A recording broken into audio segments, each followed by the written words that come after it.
That definitely. Whoa. I bought an electric car last week. Well, I'm leasing it. Dog, like April gets all the nice cars. I have used cars every year. I'm shelling out tons of money to get it to pass inspection. And I was just like, I'm done with this, right? So I'm like, instead of giving the mechanic $4,000 to fix my '08, I'd rather put it down on something new. Poop was like, nah, dog. He's like, I can get you at or under two if you consider an electric vehicle. I'm like, fuck yeah. $200 a month? Yeah, 198. Wow. Absolutely would consider. I didn't even know that was a possibility in today's world. Well, I put four down.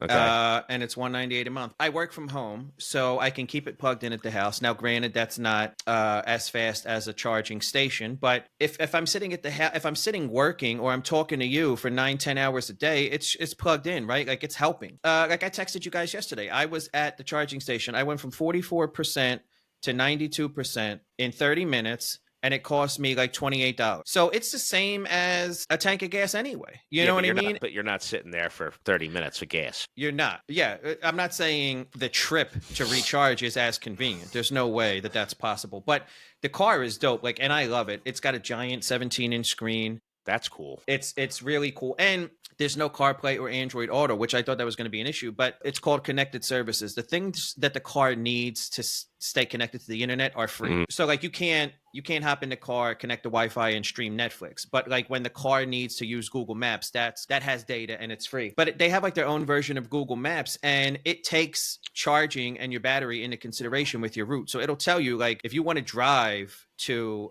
Cape May, it's going to take you 2.5 hours. Battery's going to be at 2% when you get there, or your battery's going to die halfway through. You should stop at this station, add 30 minutes to your route. The big 17-inch screen is over to the right, but your console, your dash that you have behind the wheel, you could move the map to that. And like it never occurred to me that. So where like your odometer or speedometer would be, you can change it to Google Maps. You change it to Google Maps. And it never occurred to me like, yes, you need the map directly head on.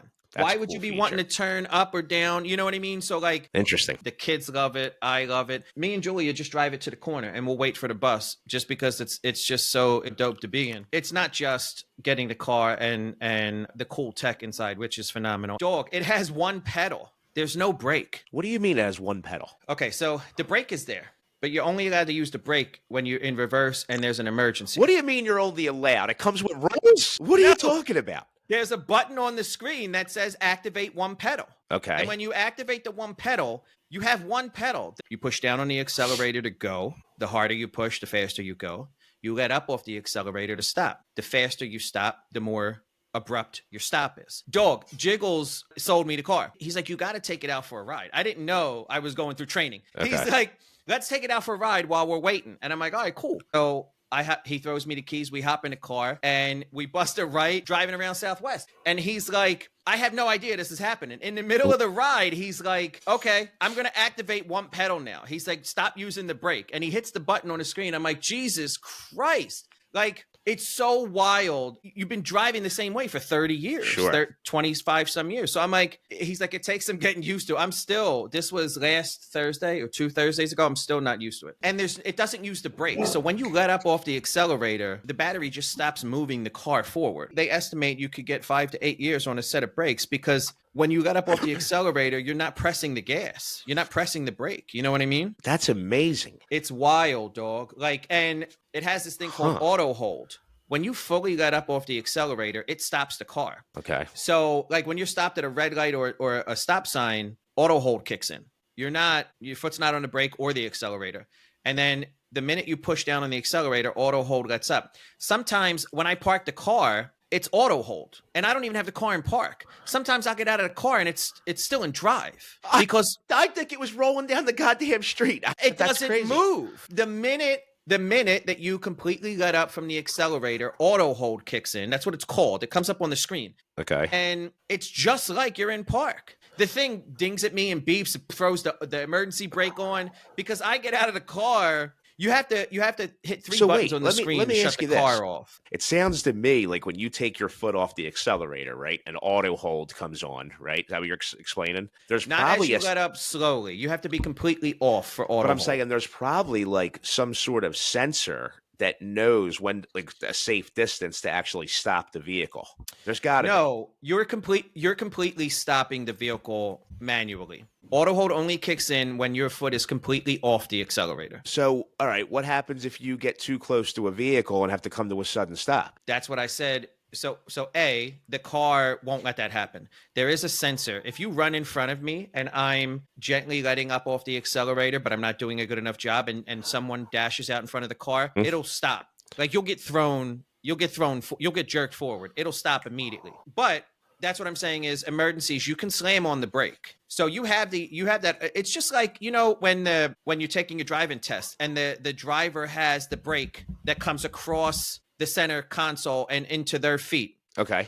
Have you seen that? Yeah. It's the same concept. They can slam on the brake in an emergency if they absolutely have to, and so can you. But under normal circumstances, when you're going forward and you have that one pedal activated, you're not using the brake at all. Wow, that's amazing. It's wild. So, like when I pull into a parking spot, it's very difficult. But that's another thing. They have overhead cameras all over the car. You get a 3D view of the entire vehicle, and you get front and back cameras. So as I'm pulling into a spot, I can see where I'm at. It helps you park. I can see how close I am to the curb and everything. Now, everything Teslas, there's really nothing inside them because everything for the car is on the screen. Your air conditioned, everything. Is the Blazer like that as well? There are physical buttons for air and heat. They have 3 fans underneath the giant screen and 2 on either side. It took me a minute to find the hazard lights. They're where the sunglass case would be, up above where the dome lights are. The temperature and the force of the heat and air are physical buttons, and then the volume. But every physical button has a digital companion. If you go see Dan Staley, Joe Baholsky, and the team down at Chapman Chevrolet in the Southwest Auto Mall, Philadelphia, you can, with a couple thousand down, you can get an electric car for under $200 a month. You arrange the charging station on the app. The best one for me. And it's keyless entry, right? Yes, the Is best it a one card? for me. Is it like a card that you have to swipe? No, you have a fob. I don't have it on me. You have a fob.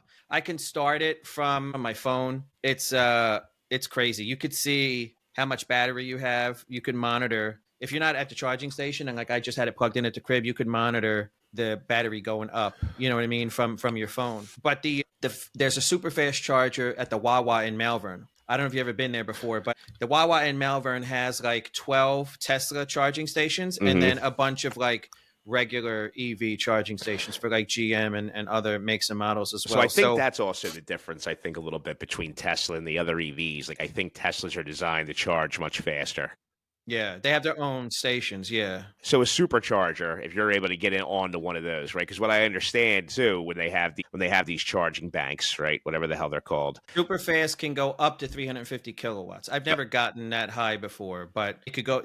The advertisement is it can go up to that much. Yeah. So when you were charging your car, what was it at? And were you on the supercharger? Was it only at like 50 kilowatts? Was it at 100 kilowatts? 40 to 50 is what I would average at. So I was super fast. Malvern Wawa. It was, I used EVgo is the app and the station that I used. And I was telling you, I went from 44% to 92% in literally a half hour. It was like $28 plus they charge you a convenience fee. And at 40 to 50 kilowatts, I don't know, per minute, per second, whatever I would like to know what crazy. the Teslas are. I'm curious. They have like a waiting area for people who are charging in the Wawa. They have peak hours, right? So not only do you have to choose between slow, medium, fast, and super fast charging.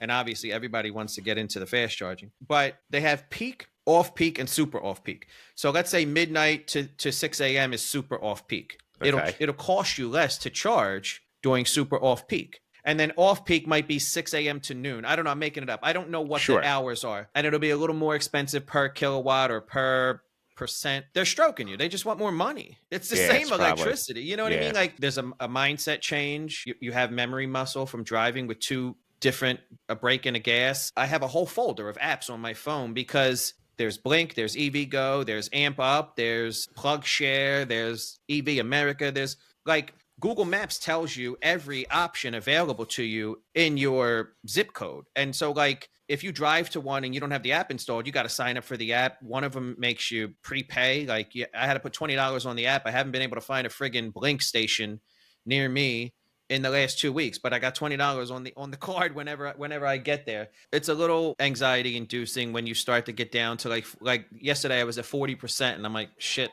Like, let me just go 40%. That's a little under a half tank. I know, but like when you called me last night, it took me an hour to drop all of Rocco's friends off from the Y, and I lost 12% just taking everybody home from the Y. You know what I mean? So like, Okay, so that's interesting. It sounds like then it does probably function a little bit similar to a gasoline powered car, meaning like if you're doing a lot of start and stop, and you probably lose power more than if you're just traveling 70 miles an hour on a highway. Jiggles was saying in the winter the battery depletes way faster than normal. So I'm not looking forward to next winter, but there were a couple weeks where it was single digits. I hope that doesn't happen again. You know what I mean? But it's a 3-year lease. It's not the end of the world. I'll keep you guys updated with you know, how it fares in the different weather conditions, different seasons and stuff like that. So